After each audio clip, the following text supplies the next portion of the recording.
Hey guys and gals, friends of YouTube, Love to Fly Helis here. We're going to be doing an unboxing on a plane for a friend of mine, my good friend Jason up in Canada. He's new to the hobby. We've been pretty good friends for a long time now, and he wanted to see one unboxed and how to take wrinkles out of the covering. Well, I got this one out of Scratch and Dent at Tower Hobbies. It had wrinkle covering and missing a fuel tank. Well, fuel tank's like $4, so, and I have a whole drawer full of them anyway. So I got a really good deal on it. I think I got this plane for like $100, and it's regular, I don't know, $169 or something like that. But anyway, we're gonna unbox this and show him what all's in the box and how it comes, and then I will get my irons and stuff out and show him the tools he needs and show him how to take the wrinkles out of the covering. So anyway, this is a Great Plains ARF kit. It's a F1 Rocket Evo. It's a 46-55 size plane. It says with a 55AX two-stroke that it will fly about 103 or 105, I think. I'm building this plane with an OS GT15 gas engine. The 55 nitro is 9.86, I think, cc, and the GT15 is 14.98 cc. So it's half again as much engine as what it calls for. I like them overpowered, so it ought to be a really good combination. So that may put this plane up to, you know, 110 12-mile-an-hour plane. So anyway, let's get on the unboxing here for Jason.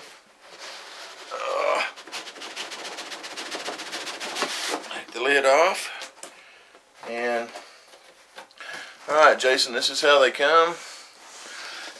Everything's in packaged and wrapping. Generally your decals and manual and stuff are right here on top. So we're just going to turn the box down here like this. I have had this open already, so there's your decals and stuff if you want to put them on it. We'll lay that in the lid over here. Here's your vertical fin and rudder.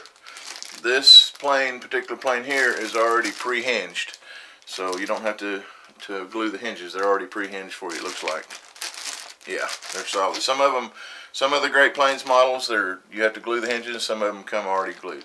This one doesn't have hardly any wrinkling on this, so we won't worry too much about it. But and here's your manual, and it'll tell you everything you need to know in there. Well, not everything. They write these manuals like you already know what you're doing. So, and that's why I started doing these build videos to try to help people out. When I first started, I thought, man, nobody's going to watch these. They're going to be boring, you know, long, 30-40 minutes. But I cannot believe how many people are watching my build videos, and I've been told by several, including my good friend Bill. He searched YouTube the other night for a couple hours, and he said he could not find any build videos, well, I'm not going to say as good as mine, but as thorough and as close-up, hands-on as what I've been doing. So I guess they are helping some people out. So I've got like 5 guys on the line right now that I've been working with and helping, sending them pictures and stuff. New guys, you know, helping them build. I think I've got 3 of them building the Edge 540 from Seagull Models, just like mine. One of them's building the Revolver 70 from Great Plains, and then there's another one building the giant big stick like the one Bill has. So a bunch of nice guys I've been visiting with, and we've been having a good time talking back and forth. You make a lot of good friends like that. Anyway, I hope these build videos do help people. Apparently they do. So anyway, there's your horizontal and your elevator halves. They're already pre-hinged. This one even has the covering already cut to where you glue it into the fuselage, so that's nice. Alright, here's your wings. Now we are gonna take this out of this plastic for right now. They're all taped down, and generally it'll just slide right out of there. Okay, there's your one half of the wing. This is the bottom half. There's your servo tray. They come taped down. You have to mount your servos and all that. So anyway, as you can see, I think you can see in the camera, this has really got some wrinkling. That's why they sold it cheaper. The covering is really, really wrinkled. Now, this is easy to fix. Generally, a heat gun will take this right out, and then you can use your iron on it. But I'll show you that in a little bit. But hopefully you can see the wrinkles in that. And we're going to fix all that. It'll be nice and slick and shiny, just like this up here when I get done with it. But, alright, let's put this back in here for now.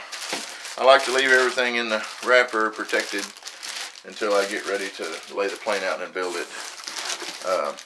Second half of the wing, this one's not quite as bad, just a little bit right up in here on this end. And then a little tiny bit on the bottom. Not real bad though. So, two wing halves. Now, this cardboard insert here will come off, and it will have the fuselage down here. Also, I'm not going to take them out, but down here in the bottom of the box, you can see all your control rods and everything are in a wrapped in plastic bag deal, and they're taped to the bottom of the box generally, or usually to the side sometimes. Now, this container here on this end, it also holds your fuselage in place, as does the one up here, from rattling around and getting damaged. But inside these boxes, there's usually your other parts and stuff. So we're going to open this up, and yes, we have excuse me, we have the cowl, wheel pants and stuff. But anyway, there's your nice fiberglass cowl. No wrinkles on that, of course. Very nicely painted to match the color scheme on the fuselage. We're going to just put that back down in there. Fiberglass wheel pants. I like the way generally Great Plains mounts these. They have the cutout already in them. You don't have to worry about that. It's got the screws holes in it with blind nuts glued in here to hold those on good and tight. Some of the cheaper models, like Phoenix model. Now I like Phoenix, don't get me wrong. I have a bunch of them, but on them you have to cut the groove and everything, and that's all that holds it on. They don't have these blind nuts in them. But anyway, I like the way these are made. Very nicely painted. This looks like a belly pan. Goes on the bottom. Tires. Usually they're Great Plains, but they look just like the Dubro foam tires. These are probably 2.5, 2.25 inch maybe. Usually your wheel pants are big enough that you can enlarge your tires 1/4 inch if you want to. Comes with a white plastic nose cone. I will not use that. I will donate this to Bill, because I don't like plastic nose cones. When you put your starter on it makes a ring on them right off the bat, and I don't like that. I like aluminum nose cones, so I will order me aluminum. Well, matter of fact, I've already ordered. I've already got it. Ordered I think a 2-blade for that. I can't remember if I'm doing a 2 or 3 blade on this plane, but anyway, I've already got my nose cone. Alright, we'll leave that in there. These boxes are taped in, and we're going to go up here to this end, and, whoops, sorry, about knocked the camera down there. Now this box here, it has the wing spar that you glue the wings together. This is a one-piece wing, I do believe. Yeah, I have to glue it together. It's a one piece, which I prefer 2-piece, but this thing's heavy. Usually it's just 2 pieces of plywood glued together, but this has a piece of metal in the center of it, and I'm thinking they probably made this so strong because it's such a fast plane. You're going to be putting a lot of G's on that thing. If you're running 105 miles an hour and you throw it into some kind of a snap roller or something, I mean, you're putting a lot of force on that. So they've really reinforced this wing spar joiner, whatever you call it, with metal in between the 2 pieces of plywood. So that was in that little box. Let's get the fuselage out. We'll lay it here for right now. Also down in the bottom of this box is all your little wood trays, servo trays. It comes with electric motor mount blocks you can put together if you're using electric. I won't use electric on a plane this size. I like them on the smaller stuff and the EDFs and stuff like that, but I just like gas on these bigger 46 up. Anyway, it's got all your pieces of plywood in there. Cut out your mounting blocks for your servos. It's got some Velcro. Your tail wheel is in here, all packaged up nicely. So we will just put that back. Okay, we got an engine mount. And I like these Great Plains engine mount. They're 2-piece, but they are also adjustable. You can slide them and make it a little bit wider, which I will need to For the 55AX, this would be squeezed together a little bit, but I've already checked it for my GT15 gas. I'll have to pull it all the way out, but it will fit. It'll be perfect, and that'll still bolt up to the blind nuts that are already mounted in the firewall. So there's your motor mount. And down here at the bottom is a little bag with hardware in it. It's got your plastic wing bolts. It's got your control horns and clevises and all that stuff in this little bag. It goes in there. So, you know, there's one thing I didn't see. I'm going to look back up here. There should be a little bag with a bunch of little metal bolts and stuff. Let's put all this back down in here. Put this over here. Anyway, let's do the fuselage right quick. We'll go ahead and take it out. The fuselage is not too bad. A little bit on this right side. You can probably see right here, there's some pretty good wrinkling here. But there again, the heat gun will just take that right out. And then we'll iron the rest of it down, and I'll show you that a little bit later. But anyway, this canopy mounts with magnets. It's got pins in the front. You slide it forward, pull out on it, and they're very strong magnets. I've got several planes with these on it and never had any trouble with them coming off. Very, very nice, spacious, roomy interior. Big. You put a huge fuel tank in this thing. It's got plenty of room for fuel tanks. Your servo tray goes right here. It actually goes in on the bottom. Your servo's going on the bottom from this plane. But very nicely built. This is also a nice battery compartment for a big battery if you're doing electric. We will go in. It's got one piece of triangle stock right here on top. But we're going to go all the way around this, and maybe some on the inside. We're going to reinforce this engine mounting block, because I'm putting a gas engine on. This is set up for nitro. Nitro engines don't have near the vibration that a gas engine does. So we're going to reinforce this block to make it stronger to hold that gas engine from all the vibrations. So let's put that back on. Let's put it back in the bag to protect it, and I'll get it back out. And we're going to do the covering here in just a little bit. Alright, that tail goes in there.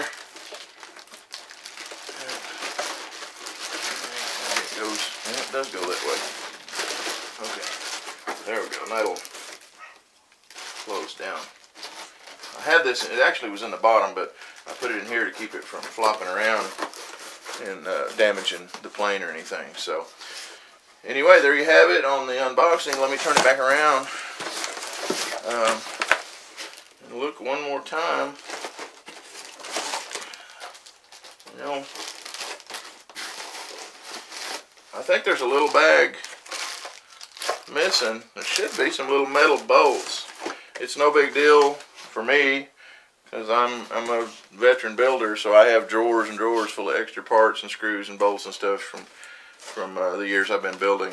So, but for somebody new, you have to kind of be careful enough you get one out of scratch and dent. I wouldn't recommend getting a plane out of scratch and dent for a beginner, because usually there is a few little pieces missing. This one just had the fuel tank missing, and apparently the little bag of metal screw, there should be some little metal screws that puts the control horns and stuff onto the wing, and then some bolts and stuff that bolts the motor mount to the engine. That bag is not in here, but I have a bunch of those. But a beginner, you might have a little bit of a hard time figuring out what to go buy at your hardware store to finish that off. So I wouldn't recommend a scratch and dent plane for a beginner. But after you get to building and you do a few of them, then it's no big deal, because you know what you're looking for. And I mean, you get to a point where I probably won't even open that manual, because I know how to put it together. So, but anyway, nice little plane. I think it's going to be a fun plane, very fast. Give Billy a run for his money with his. He's still faster than me. He's got two that do 113, 114. So, but anyway, there's the unboxing of the Great Plains F1 Rocket Evo, and we will be back in just a little bit and take some wrinkles out of this thing.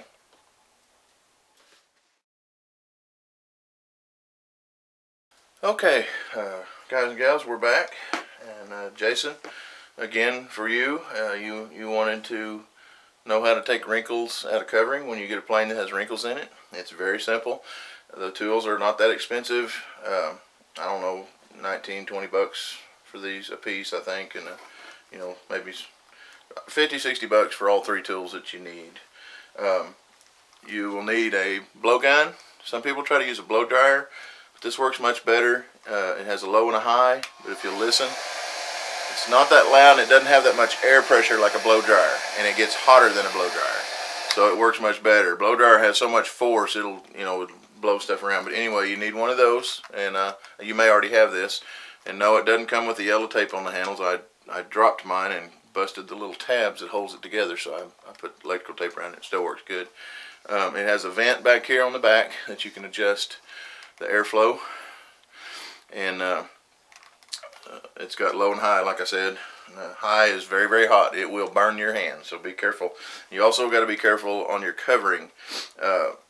Whenever you're using this, which I'll show you, you keep this moving at all time. Don't ever just hold it on your covering, because it'll start to stretch a little, and then before you know it, pow, it's burn a hole in it. So keep it moving, keep it a safe distance. What I do is start back here and work my way a little closer until it starts pulling the wrinkles out, and keep it moving back and forth. Don't ever get right up next to it and hold it still. You will burn the covering off of it.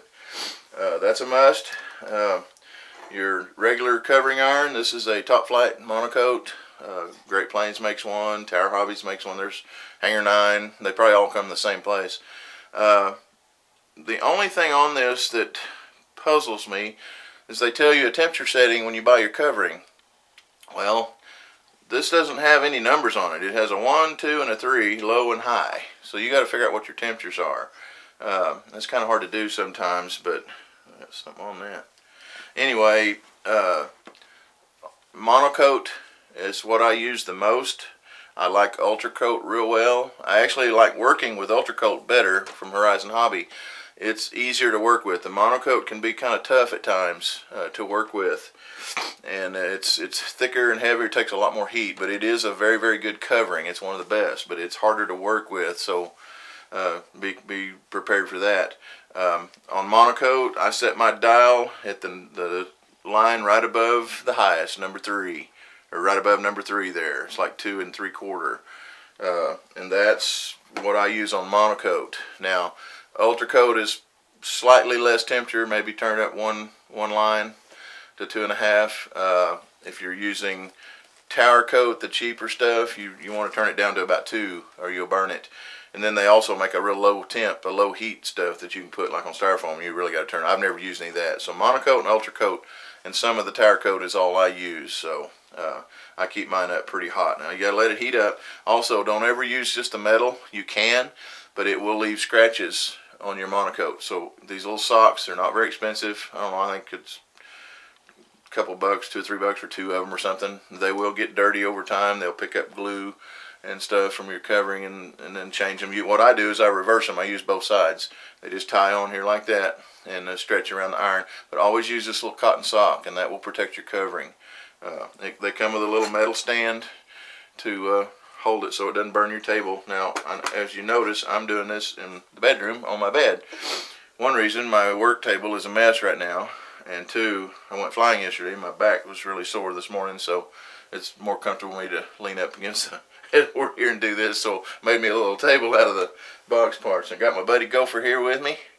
He's helping me out. So Gopher, we don't want to get your nose burned. I'm gonna lay you right there, buddy. All right, the next tool you'll need, and this is almost a must. This is also a Top Flight. It's a trim seal tool.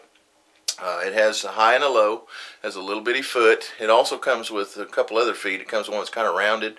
This little flat one, I really, really like. You can see the thickness on it. It's not very thick. It's flat. It's got a tapered down to a tip.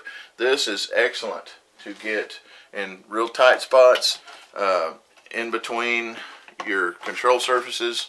If I can get this bent down here, you can get in your control surfaces with this if you got loose covering, and get in there and seal them edges down with that. That's awesome. You don't have to worry about a sock on it, because you know you're not going to worry about a little scratch down in there. But down in little tight crevices, this is great. The other thing it works good for is if you cover a plane, which I have a few times. you can use your main iron to heat your covering down, but then like on the edges, for whatever reason, this will, you go right over the edge of it, like where this is overlapped here, and I don't know if it's a little hot or what, but it actually really seals that edge down real good. It will get a little black on it every now and then, but just take your piece of cardboard or a towel, keep a towel on your bench, and just every now and then rub it, get the carbon buildup off of it so it doesn't get on your covering. But I use it mainly for in the crevices of ailerons and stuff like that. So, and it also comes with a little metal stand. But I've got it here and on, which I probably won't need it on this particular plane, what we're doing right now. So let me get this up here where it's not going to fall off and burn me, burn my dog. Okay, now, alright, here's the top of the wing. You can see all the wrinkles. Some of them are kind of puffed up, some of them are really creased all along here. So here's what we're going to do.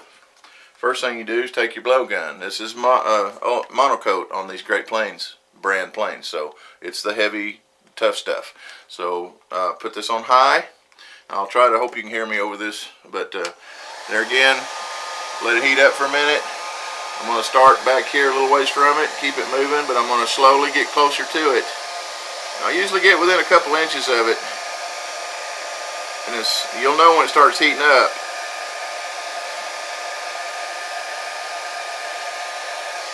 Oh, I got it on low, never mind. Sorry, put it on high.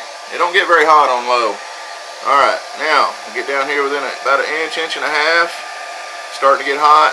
I hope you can see that, see the wrinkles coming right out of that. Keep my blowgun moving. Look how bad those wrinkles are right there. Watch this. That will just pull that right out of there. But I'm about an inch, inch and a quarter away from the covering, but I'm keeping it moving. I'm never really slowing down and staying in one spot. So I'm keeping this moving all the way across here. And generally this blow gun here is all you need to take out these wrinkles.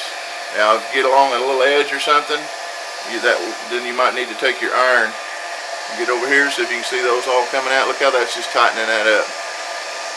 Get on the aileron here.